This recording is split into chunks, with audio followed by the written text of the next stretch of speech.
ఏం చేస్తున్నారు ఇద్దరు? బుడదాన స్కూల్ లేదా? స్కూల్ లేదా? ఎందుకు?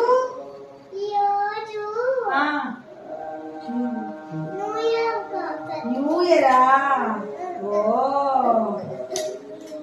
ఇవాళ ఇవో దోసకాయ బజ్జీ పచ్చడి చేసా. మనకి న్యూ ఇయర్ స్పెషల్స్ ఏమి ఉండవు కదా, వాళ్ళంతా ఉగాది. ఆర్నాకి కారం లేకుండా చేసా. ఇదిగో ఈ కూర ఆర్నాకి కారం లేకుండా చేసా, మాకేమో కారంతో చేసాము. ఇదిగో నీ కారం లేకుండా చేసా. ఇంకొకటి చేసి ఆర్నా నీకు ఇవాళ ఇంట్లో ఉన్నావని డ్రమ్ స్టిక్స్ చేసే ఇవాళ. నీకు ఇష్టం కదా? ఏం చెప్తావు? ఓ అందరూ అంట షేర్ చేయండి, లైక్ చేయండి,